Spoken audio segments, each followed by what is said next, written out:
Okay, good morning everyone and welcome to this week's webinar. I'm Jeff, I'm the Director of Statewide Clinical Support Services, and I welcome you, both our audience in the room and our webinar guests out in the Ethernet.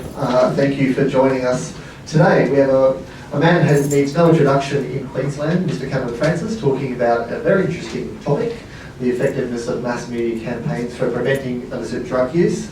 So without any further ado, I'd like to hand it over to Cameron to introduce us to this topic. Thank you. Thank you very much, Jeff. So today's presentation is on the effectiveness of mass media campaigns for the prevention of illicit drug use.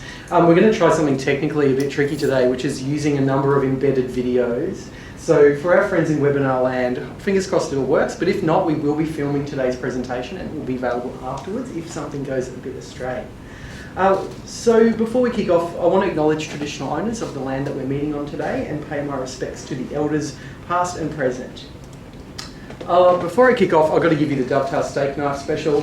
For those who don't know, Dovetail is a little project based here at Biala in Brisbane. We cover the whole state and we provide clinical advice and professional support to workers, services and communities across Queensland who engage with young people affected by alcohol and other drugs. So we don't work directly with young people, we work with services who work with young people. There's our website, dovetail.org.au. You can subscribe to our weekly email digest if you're interested, and we put out a bit of new research. Every week we find new research or practice tools which we post out to our email list. We also film lots of our presentations and put that up on our video gallery, which is where you'll find this afterwards, and also on the Insight website. Okay, so to start with this presentation of mass media for the prevention of illicit drugs, I went back through the archives to try and find the first mass media campaign, and William Hoggett's famous Beer Street and Gin Lane might well be the first. I couldn't go back that far, but this is 1751, and that image there is showing noble beer, and you can see how good beer is because beer is the drink of the working person, and everyone in that image is inebriated but still maintaining good work output. So this image was created in support of the Gin Act, and Beer Street was presented alongside Gin Lane, the famous Gin Lane image, which shows the depravity of the gin consumer. There's a number of really interesting things in this image. Obviously the lady in the front there is throwing her child out because she's so intoxicated she can't parent. The pawnbroker, I think it's the carpenter, is pawning his tools on the right hand side, and on the left hand side at the top there's a person hanging. So this is probably one of the first examples of a media campaign against substance use. And it's interesting how when we look back at campaigns historically, a lot of the class undertones become more obvious to us. And so a lot of this, the gin problem was really a problem of poverty, not so much the gin, but poor people were the target of that. Whereas the fine working people who drink beer were lauded as noble. So this theme of class and race, which underpins some of these mass media campaigns, actually continues to this day and runs throughout most of the campaigns. And when we look at a modern mass media campaign, because we're embedded in the culture it's representing, we often don't see some of that explicit or implicit messaging, but it definitely cuts through when we look at them historically. So I'll cut to our first video. These high school boys and girls are having a hop at the local soda fountain. Innocently they dance. Innocent of a new and deadly menace lurking behind closed doors. Marijuana, the burning weed with its roots in hell.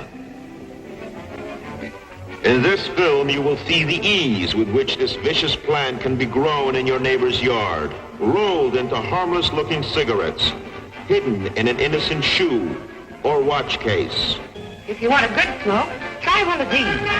You will meet Bill, who once took pride in his strong will as he takes the first step toward enslavement. Of course, if you're afraid.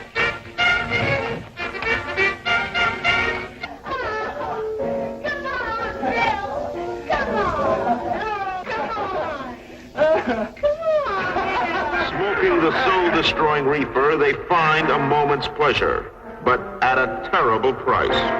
Debauchery, violence, murder, suicide, and the ultimate end of the marijuana addict. Plague bastard. reckless insanity.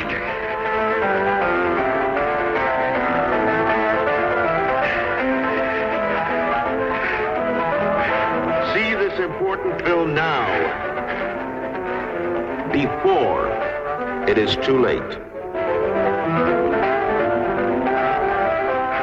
This was a feature film which was produced in 1936, and it was designed to show the horrors of cannabis to support the passage of cannabis legislation against cannabis. It shows some pretty extreme behaviour, some smoking of jazz cigarettes followed by suicide, where a woman screams and runs out of the building. A lot of what is embedded within Reefer Madness, though, is a really strong racist element. A lot of it is actually about Mexican people and black people. There's references to the jazz music, which is how they got the jazz cigarette terminology. Hopefully what I'm going to show you today is how we've really evolved a long way from the early campaigns like Reefer Madness. Actually, we haven't really evolved that far away from it. And that's probably that's what I'm going to show throughout the rest of the day. I'm going to try another video. No money, no rock. Solve, lose yourself. I'm doing it. Please. Get out of here. Hi, Richie. I really need to talk to you. Yeah. I got you covered. I only want a little. Come on. Sure, I understand. Just a couple hits. Richie, I don't have any money. Please. You mean you bring me out here for nothing? That's a no-no. Understand? What are you, stupid? What do I look like, Richie, Cherry? you know I'm good for Richie. You know I'll pay you back. Richie, I just gave you $100. That's got nothing to do with now. Listen to me. No money, no candy, no crack. You understand? It'll dissolve. Lose yourself. Richie, come on, don't leave, please. Listen, shh. Hey, girl, you're gonna get that little red-headed girl, and the both of yous is gonna come over to my crib. Charlotte? That's right. We're gonna have a nice little party. Understand me? Then I'll take care of you. This was a 1988 video from the Partnership for Drug Free America against crack cocaine. You would have noticed there that the innocent white middle-class female victim and the predatory African-American dealer that was displayed there, which is actually remarkably similar to the Reefer Madness campaign from the 1930s. So there's been a lot of research into these kinds of campaigns. As I've already shown you, they're not new. We've had public information campaigns going back a long way, and we've also had research which has shown the potential harms of those particular campaigns. Let me just make that a bit bigger. I went back looking for some of the earliest research that showed that these campaigns may not be such a great idea, and we got a whole bunch of them in the 70s. The one in 1971, the Swisher, they described the boomerang effect, where they managed to actually identify increasing substance use following exposure to the campaigns, which is a really interesting effect. And that's one that we've seen occur again and again since then. You guys can read the rest of them. 1977 also saw increases in positive attitudes towards drugs based on exposure to the campaigns. And this is, that last finding is one that we continue to see to this day. And I'll try and explain a bit about why that might be, that we get these sort of paradoxical effects from these anti-illicit drug campaigns. But before I do that, I just wanted to pull this one out. I discovered this when I was doing research for this presentation. This is from Drug and Alcohol Review in May 2007, written by Alison Ritter. And Alison was responding to the concern about methamphetamine at that time. And as she says there, in light of substantial media activity, etc., you'd be forgiven for thinking we did not have any substantial evidence base to address methamphetamine. This is not the case. It seems we are at risk of losing track of our existing knowledge and evidence base in the face of media, political and community cries for a response to the crisis. The use of mass media campaigns is a popular government strategy, and there are calls for media campaigns. Unfortunately, the evidence does not support their effectiveness. That's 2007. I feel very sorry for Alison. I wonder what she thinks now, given that we seem to have actually forgotten what we've known for a really long time and keep going back to these campaigns. The Cochrane Review is obviously our gold standard of assessing the effectiveness of many different interventions. There's a 2015 Cochrane Review which looked at mass media campaigns. This was a follow-up to the original 2013 Cochrane Review. I think they found 19 studies that they included. Pretty poor research design across the board for most of them. They found 8 interventions which had a randomised control trial found no effect on drug use or intentions to use, so 0 impact. They found 4 interventions with some beneficial effect, and they got 2 interventions which increased substance use in the population that they were targeting. So because of that discovery, their advice is that it is ethically unacceptable to use mass media campaigns for illicit drug use outside of a well-designed framework for evaluation. It's worth considering if we had an anti-diabetes campaign, which was found to have a risk of increasing rates of diabetes in the population, there would be uproar about that. But because it's illicit drugs, what we hear at Dovetail, we hear quite frequently the line that if it can just help one young person, it's all been worthwhile. That's not good enough, because we actually believe that in some cases doing nothing is probably better than increasing rates of substance use in the population. So these campaigns have to be approached with a really high degree of caution in how they are used, given these bizarre sorts of effects that we've seen for a long time. One of the campaigns in that Cochrane review which increased substance use was this one, the National Youth Anti-Drug Media Campaign in the US. Filed under pothead, kids these days are just a bunch of pot-smoking slackers. Right? Wrong. I'm a writer, a halfback, and the last thing I smoked was an entire defence. It's an American football term, I believe. Drugs aren't me, my life, my decision. So this campaign was found to reduce rates of intention to avoid cannabis use, and it weakened anti-drug social norms. So this is one of the reasons we think these campaigns go wrong is because of the weakening of the anti-drug social norms. When ads like this appear in the mass media environment, it actually leads the population to believe that rates of use are more common than they really are. It's the normalising effect. We know that young people are more likely to take substances if they believe it is normalised behaviour. They often overestimate how many of their peer group use substances as well. And these mass campaigns can enhance that effect in the population. One of the reasons that mass media campaigns for illicit drugs don't work is because we're talking mass media for minority behaviour. The campaigns that have looked at tobacco and alcohol are actually quite different and have some different outcomes.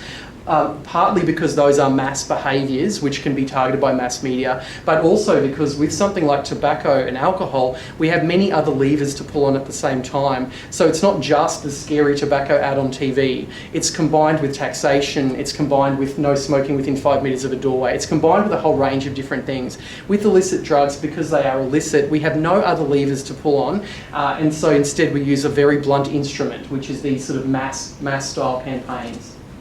There are other reasons that they go astray, which I'll talk about as we roll. Okay, let's check out this. This is the Montana Meth Project. I'm gonna try meth just once. I'm gonna smoke this just once. I'm gonna steal just once. I'm going to sleep with him for meth just once. I'm going to try meth just once. So that was the original Montana Meth Project ad, the very first one from 2005. You can see the devices it was using there. It had the people were covered in sores, and it showed the depravity. It also showed the nice innocent middle class female victim who then was in the throes of the substance. We know that the Montana Meth Project is sometimes held up as an example of a successful media campaign when it's really not the case. This is from some research which evaluated Montana Meth. Montana Meth starts in 2005, and so they then asked Montana teens who strongly disapprove of regular drug use, and you can see that the longer the campaign runs for, the numbers of people disapproving of regular drug use declines over time, commencing with, actually at the start, at 2005, 98% of the population disapproved of regular meth use, which is actually a pretty high baseline figure, and then it just went down after that. You can see actually quite similar figures across the other heroin and cocaine. Cannabis appears to be relatively unscathed. But this is possibly displaying the exact effect that we would predict from a campaign like this, that it's where we are creating a sense in the community that's more common than it really is. There's also, we know that there's young people have a bit of a scepticism about any drug education from the government. There's a bit of a vibe that if it's so bad, it must be really good. And that's happened heaps of times. I know in the UK, I think 2 years ago, there was one of the legal high products came out which killed about 3 people in a dance party, neighbourhood on one weekend. And that product, it was widely reported in the media that this substance had killed people, and shops that were selling it sold out of it instantly because everyone heard about the deaths and thought it must be an awesome drug. So there's a really paradoxical effect in the ways that our client group hear the messages that we give them. And I know that when you're working with individual people, you'll know this as if you're an individual clinician, that you give a client some advice, but they hear it in a really different way that you don't quite expect. Some of that is what's going on here as well. I'll say though that the Montana Meth Project, when these stats were actually uncovered out of their own data, which they had left in the appendix of their evaluation report, they actually never reported this data until someone dug it out and found it. After that, no future Montana Meth Projects evaluations included all of these numbers, so that was later hidden. And one of the authors of one of these papers actually goes as far as to allege that it's actively misleading in the way that the data their data is represented. If you go on their website, you'll see their evaluation saying how successful the campaigns have been. But this is some more data from Montana Meth. They asked, is there no risk in using meth regularly? Before the campaign, 3% thought that there was no risk, and after the campaign, 8% thought that there was no risk. Great or moderate risk in using meth once or twice. Before, 93% thought that there was risk in that before, and afterwards, 87% thought that there was. So we see the paradoxical effect, which is kind of what we predicted. But just to think now about, and a bit of an analogy of Krusty Burger. If Krusty Burger, our burger chain there, if Krusty Burger was doing an advertising campaign, how does Krusty Burger know that their ad campaign is successful? How do they evaluate that?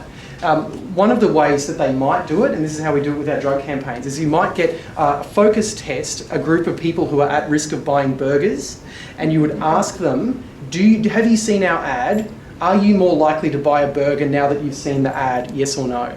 And that's actually how we currently evaluate these illicit drug campaigns in Australia. How Krusty Burger does it, maybe they're interested in focus testing, do you like our ads? But they want to know, the main question is, how many burgers did you sell? How many burgers did Montana Meth sell? How many people did they actually prevent? None. There was no effect on actual rates of meth use in the Montana Meth Project. Let me get you the numbers. What they found was that before the campaign started, there was a downward trend in meth use happening all across the US. It was not just Montana, but there was an existing declining trend before the campaign started, and that trend continued throughout the campaign, and it matched other states which did not have a similar campaign running as well. So when that was considered in the Anderson Review in 2010, there was no impact from the Montana Meth campaign on actual rates of meth use. So if we combine that with some evidence that it's increasing positive beliefs about substance use, we're in really risky territory. What else? Yeah, these guys at the Urchin Hearn article, they describe poor methodology and misrepresentation of data in the official reports. So the Montana Meth one is a bit of a famous one, but let's come to Australia to have a look at what Australia has done. Our most recent campaign that we can get good data from is this one, the campaign phase 5. You guys will probably remember this. There's still some of these posters up, Ecstasy Face Facts. The campaign was aimed to contribute to a reduction in the uptake of ecstasy and other illicit drugs in young people 15 to 21. You were probably familiar with these ads. So they were trying to use disgust and revulsion by showing you how dirty the lab might be that your ecstasy has been produced in order to stop people from using. They also did something a little bit different, which was to do some on-site advertising as well. And so they had the Ecstasy Face Facts buses going out to music festivals, and this is Big Day Out, I think, in 2005. They had water bottles which had ecstasy. Do you know what you're putting in your body? Or ecstasy, you don't know what it will do to you. And they had water bottles and they gave them out at music festivals to people who were on ecstasy, which is a really a really strange kind of approach in terms of prevention, because most people at those events, a number of them are consuming substances. Ecstasy, you don't know what you'll do to you. Yeah, you do. It's doing it right now. I'm really high. So it was an example of a misunderstanding of the market, a misunderstanding of where prevention fits in a context like a music festival. I'm pretty sure prevention's finished at this stage when people have got drugs in their pocket and they're actually about to take them. But it just shows you how what sounds great in theory, and you can imagine an ad agency pitching it and everyone going, wow, goes a bit astray in practice. This particular intervention itself was not evaluated. But what we do have is an evaluation of the campaign phase 5. What they found was that those who recognised the campaign had more positive views about drugs. So there's two things going on here. There's either nothing going on and this is just a coincidence, or exposure to the campaign has led to more positive views of the substance. In this actual evaluation, the researchers say that they more actively targeted high-risk populations, but there's nothing in there that indicates that that is true. All we know is that those who recognised the campaign had more positive views about substance use. And again, it lines up with the other research we've had and our expectations about how these sorts of campaigns can run. Back to our burger analogy then. So did we prevent ecstasy use? No, not really. It looks like a slight increase in ecstasy use in the target population there, but that's a not statistically significant difference. So at best it had no impact on rates of ecstasy use. At worst it increased positive beliefs about the drug. The only significant change in ecstasy use in that following that campaign was in females 30 to 39, which we generally think of as pregnancy and parenting related. It's often when a lot of people quit drugs in their 30s when their mortgages and marriages are kicking off. You might remember this as well. This is from 2009, the ICE Tears Your Life Apart campaign. Well, ICE Destroys Lives. This was the one that was recently revamped in Australia.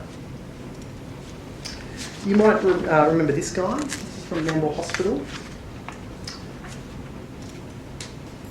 This is what they aim to do. Now, from this campaign, they wanted to deliver these messages. So there's a range of serious harms, it's highly addictive, and go to the campaign website for more information, to go and do something. I want people to take action. That's what they aimed for. But one of the problems with this is that they want to educate the public that there are a range of serious harms about ice, but what do the public already think about ice, actually? The media's done a really good job of letting people know that ice is a pretty scary drug. So this is from the National Household Survey, Perceptions of Drugs That Cause a Drug Problem. You can see that between 2010 and 2013, methamphetamine has increased massively in the minds of the public as a drug of concern, which makes sense because there's been a lot of media reporting that time as well. It's actually very close behind cannabis as number 3 drug of drugs that cause a problem in people's perceptions. And drugs of concern to the community, obviously alcohol number 1, tobacco number 2, but methamphetamine number 3.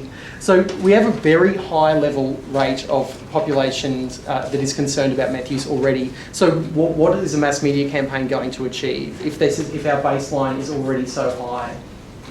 Oh yeah, this is the personal approval. There's really, really, really low rates of approval of regular meth use. It's just only like, it's a smidgen ahead of inhalants. Inhalants is the most unacceptable drug, but meth is not that far behind it.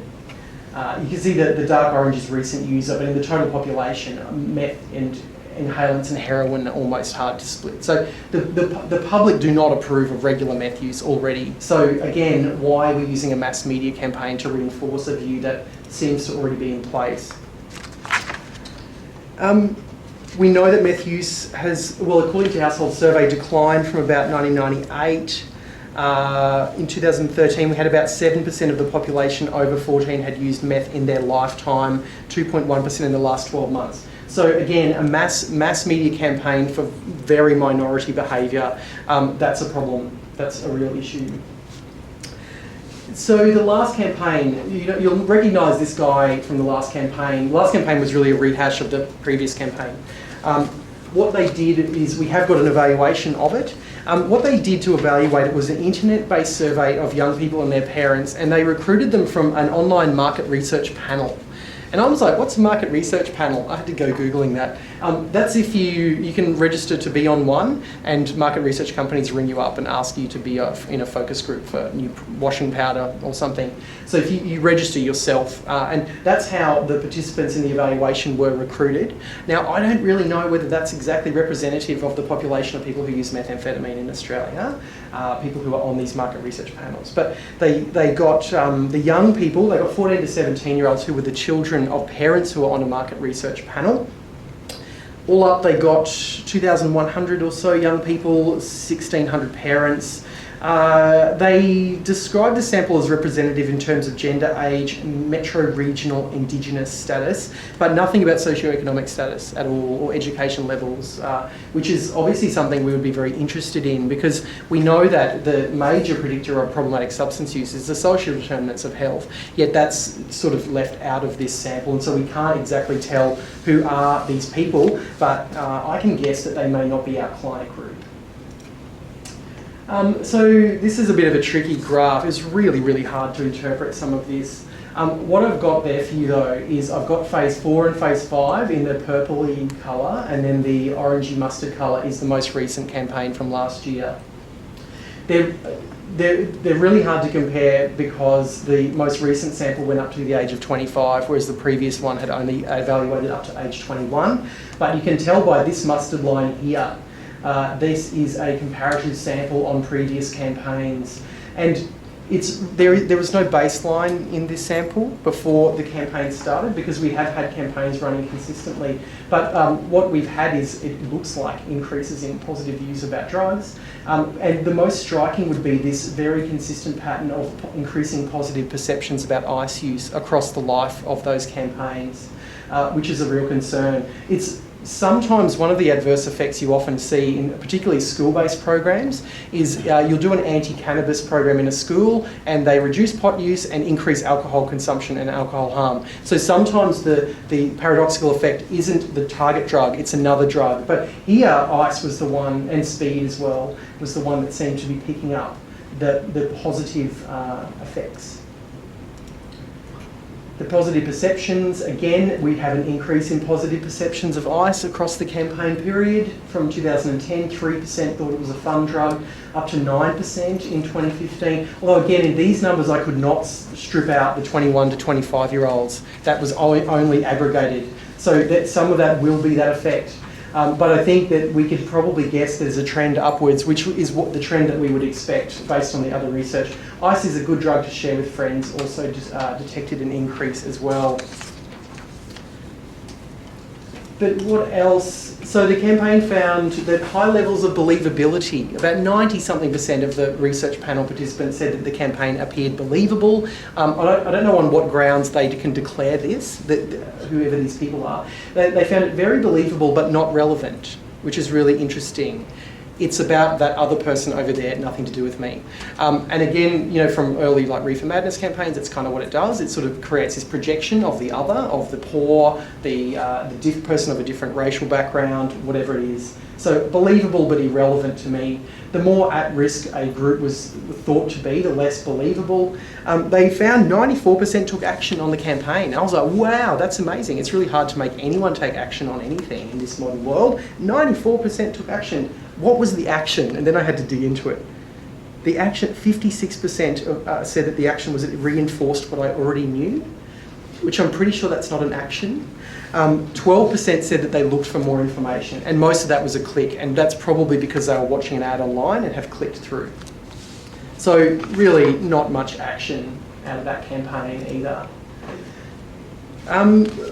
One of the more tricky elements of these mass media campaigns is the effect of stigma, and none of the evaluations measure changes in stigma at all, which is really interesting. I went looking through a whole bunch of different evaluations to find, did they believe that, is this considered an adverse outcome in any of these campaigns? No one has even mentioned it, so it feels like it's been kind of forgotten.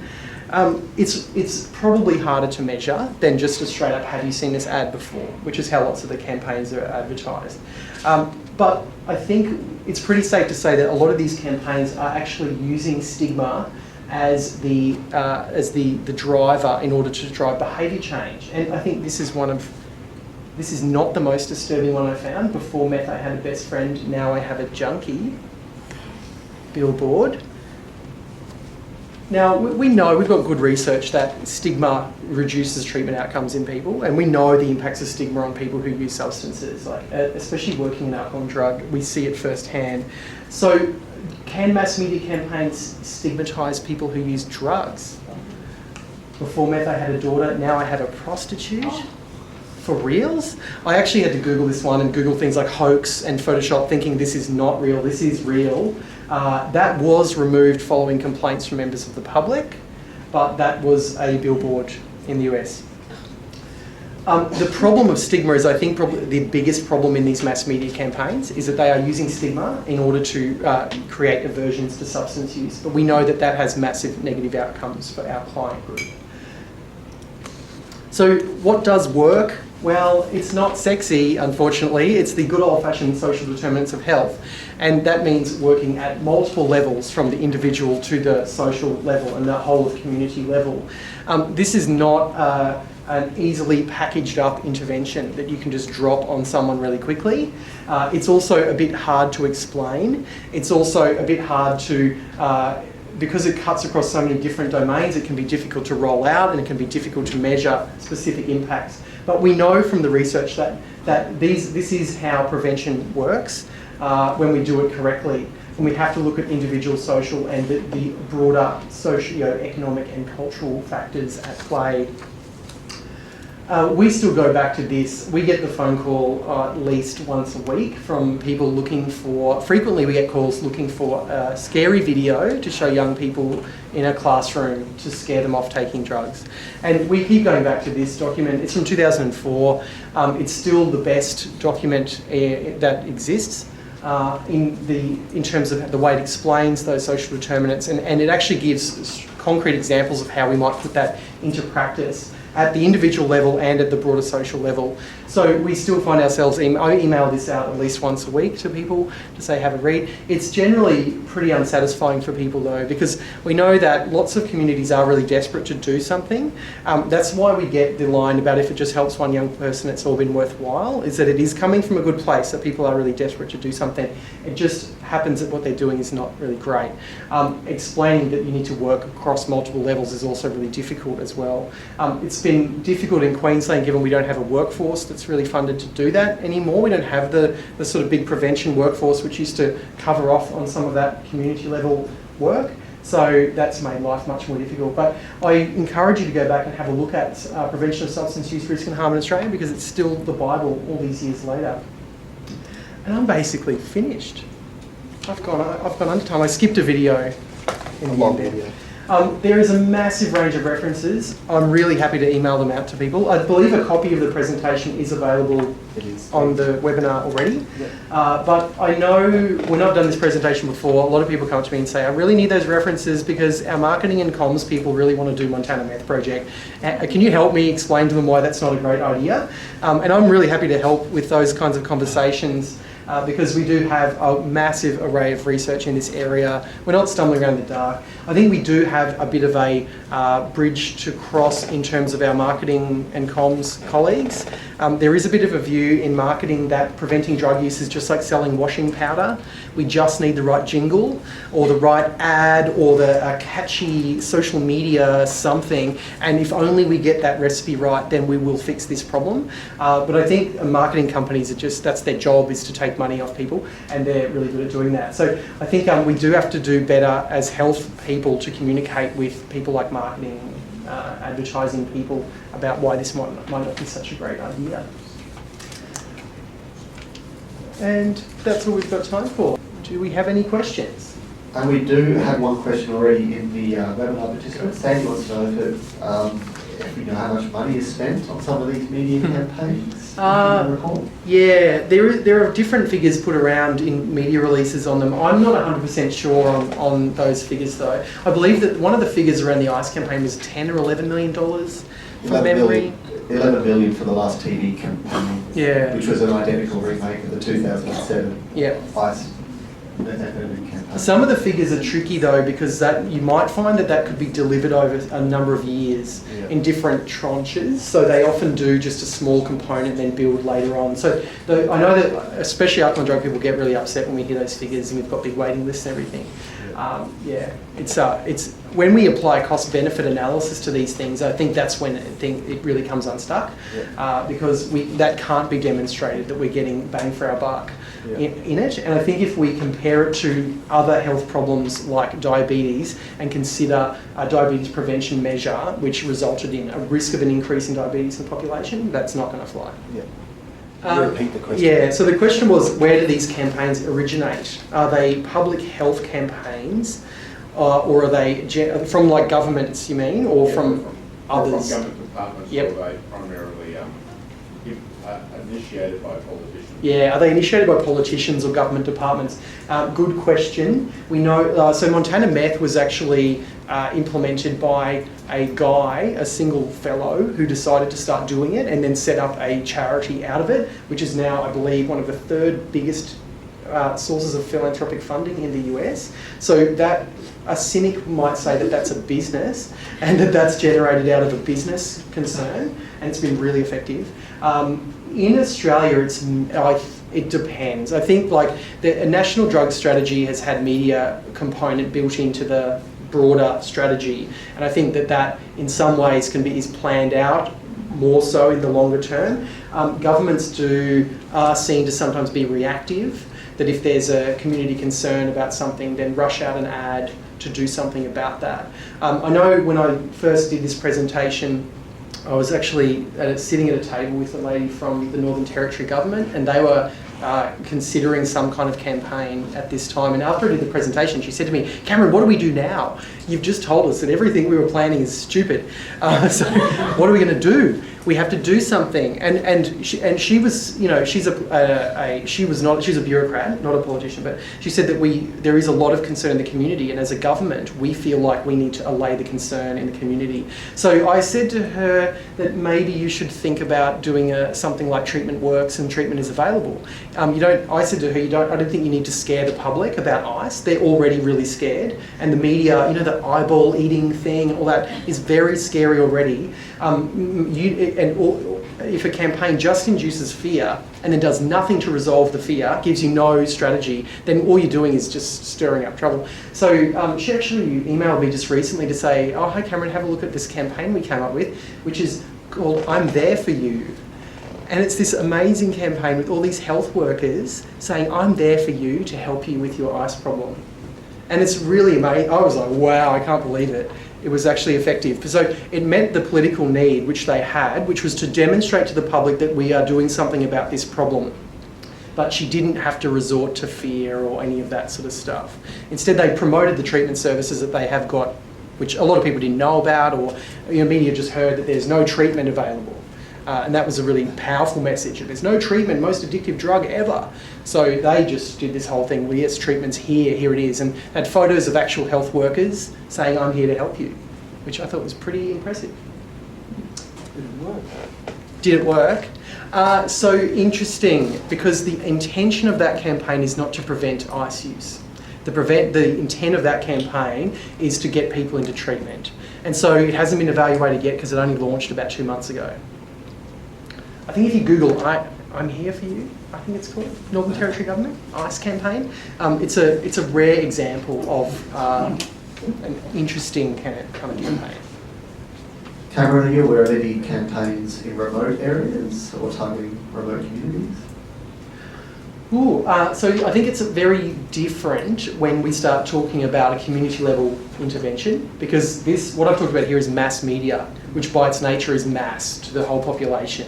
So what occurs in remote communities can be quite different. So at a community level intervention has a lot less risk of going astray than a mass media campaign has, because a community level intervention, workers in a local community, they will know who their at-risk population might be. And say you've got a little community somewhere and there's high youth unemployment and all the associated issues with that, then that community can identify that and respond to that specific problem in a much more targeted way. So I think that the closer to the community level that you get, the more likely you are to have better outcomes. The biggest problem with mass campaigns is the fact that they are mass campaigns targeting minority behaviours. So at a community level, if they can identify where the risk is and and then there can be a whole different range of approaches to that. And some of it may include some advertising, but I don't think advertising itself is going to change people's behaviour. I don't think that witnessing a billboard will necessarily change people's behaviour. Adults, we feel that it would, because I look at faces of meth and go, whoa, why would you ever want to do that? But that is not the brain of the young person who's thinking about trying ice. So. There was also a question about accessing that prevention of substance use resource, risk and harm. Is that freely available? Yes, freely available. Just Google it and you'll get a copy of the Prevention of Substance Use, Risk and Harm in Australia. Yep, it's still there. 2004. If anything, the evidence is stronger now than it was back then, but it's still an excellent document. Any more questions from the floor? That's exactly correct. So the comment was the population of people who are using ice are really the same kinds of population that use rope swings out into creeks and break their backs and engage in other high-risk behaviour, which is exactly correct. And that when we give the message that this drug is bad, to many people hear that is therefore it must be awesome. And the fact that the government are trying to tell me how bad it is endorses how great it actually is. Some of that is a credibility gap that AOD sector and government people have. And I know in my individual work with clients, with young people, they're so sceptical. If I come along and want to talk to them about the potential risks of their cannabis use, they already think I'm telling giant lies. So I would acknowledge that stuff up front. And I would say to young people in sessions with me, I would say, I'm pretty sure most of what you've heard about drugs is bullshit and you've been lied to heaps, and I totally accept that. There are a couple of things that you probably do need to know about though. I totally own it and put it out there that yep, you've been lied to, yep, they've been exaggerating risks of drugs for ages, and try to use that approach to win people back over. But yeah, that's the exact problem that we've got. Mass media targeting a minority population who are not going to hear those messages the way we want them to. I think that might be it. You've answered everything about mass media in Australia around alcohol and drug use. Please join me in thanking Cameron Francis for that very illuminating presentation.